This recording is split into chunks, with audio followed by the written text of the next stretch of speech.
మన ప్రభువును రక్షకుడైన యేసుక్రీస్తు వారి నామములో ఈ మాటలు వింటున్న మీ అందరికీ నా యొక్క హృదయపూర్వక వందనాలు. మీరంతా ప్రభు కృపను బట్టి క్షేమముగా ఉన్నారని నమ్ముతూ ఉన్నాను. ఈరోజు నా కోసం ఆత్మీయ కార్యక్రమానికి మిమ్మల్ని అందరినీ ప్రేమపూర్వకంగా ఆహ్వానిస్తూ ఉన్నాను. పరిశుద్ధుడా, ప్రేమగల తండ్రి, గొప్ప దేవుడా, నీకు వందనాలు. ఈ సమయంలో నీ మాటలు వినటానికి ఆశ కలిగి ఉంటుండగా వాక్యం ద్వారా మా అందరితో మీరు మాట్లాడమని యేసు నామములో అడుగుచున్నాము తండ్రి. ఆమేన్. ఈరోజు దేవుని వాక్యము ఫిలిప్పీలకు రాసిన పత్రిక 3వ అధ్యాయము 13వ వచనము. ఫిలిప్పీలకు రాసిన పత్రిక 3వ అధ్యాయము 13వ వచనము. వెనుక ఉన్నవి మరచి ముందున్న వాటి కొరకై వేగిరపడచ్చు. ఈ వాక్య భాగాన్ని మనము పరిశీలన చేసినప్పుడు వెనుక ఉన్నవి మరచి ఏమున్నాయి మన వెనుకల అనే ఆలోచన చేసినట్లయితే మనం విడిచి వచ్చినటువంటి ఆ యొక్క దినములు, మనము నడుచుకుంటూ వచ్చేసినటువంటి మార్గాలను మనము పరిశీలన చేసినప్పుడు ఆ మార్గాలలో శ్రమలు ఉండవచ్చు, ఆ మార్గాలలో సమస్యలు ఉండవచ్చు, ఆ మార్గాలలో ఇబ్బందులు ఉండవచ్చు.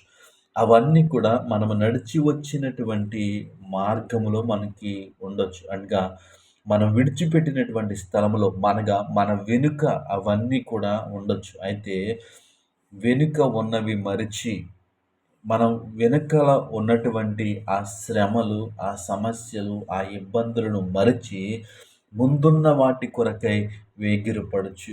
ఎవరు మన ముందున్నారు అంటే, దేనికోసం మనం వేగిరపడాలి అంటే, మన ప్రభువైనటువంటి యేసుక్రీస్తు వారి కొరకు మనము వేగిరపడచ్చు. దేవునామానికి మహిమ కలుగునుగాక.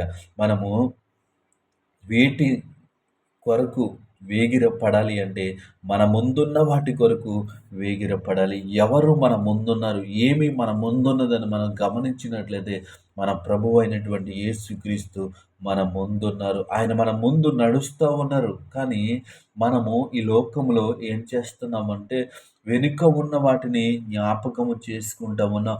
వెనుక ఉన్న వాటిని చూస్తూ ఉన్నాం. వెనుక ఉన్న వాటి కోసం ఆలోచన చేస్తూ ఉన్నాం.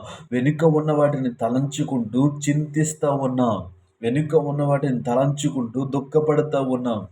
కానీ దేవుని వాక్యము సెలవిస్తూ ఉంది, ఈ ఉదయకాల సమయంలో వెనుక ఉన్నవి మరచి, ఈరోజు నీ వెనుక ఏమున్నవి, నా వెనుక ఏమున్నాయి? శ్రమలుండొచ్చు, సమస్యలుండొచ్చు, కన్నీటి గాథలుండొచ్చు. అయితే వాటన్నింటినీ మనం విడిచిపెట్టాలి. ఎందుకంటే మన ప్రభువు వాటన్నింటికంటే గొప్పవాడు. దేవునామానికి మహిమ కలుగునుగాక.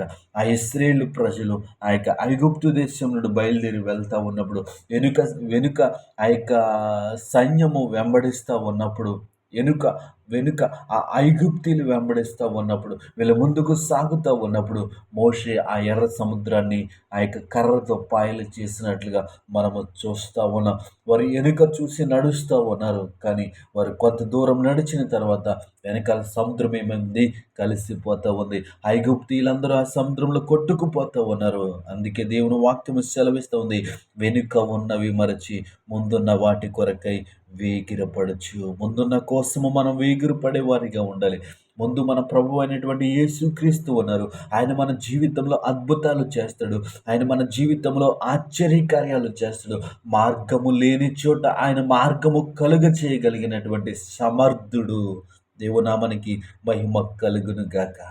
నీ ఉదయకాల సమయంలో ఈ మాటలు వింటున్న ప్రియ సహోదరి, సహోదరుడా, నువ్వే సమయంలో ఈ మాటలు వింటున్నావో నాకు తెలియదు, కానీ నీ జీవితంలో నీ వెనుక ఏమున్నావో నాకు తెలియదు, కానీ దేవుడు వాక్యం ద్వారా మాట్లాడుతూ ఉన్నాడు. వెనుక ఉన్నవి మరిచి లక్ష్య పెట్టకుండా ముందున్న వాటి కొరకై వేగిరపడు.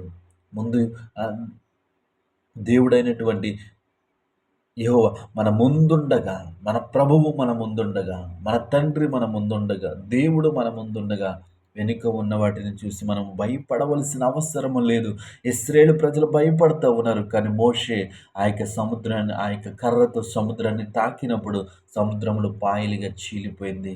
వారి వెనక ఉన్నటువంటి ఆ యొక్క ఐగుప్తీయులు ఆ యొక్క సముద్రపు నీటిలో కొట్టుకుపోయినట్లుగా మనము చూస్తూ ఉన్నాం. కాబట్టి నీ ముందున్న ప్రభువును చూస్తూ మనము ఈ యొక్క జీవి జీవనాన్ని సాగిద్దాం. ఎప్పుడైతే మన ముందున్నటువంటి ప్రభువును మనం చూస్తా ఉన్నామో, దేవుడే మనకి సహాయము చేస్తాడు.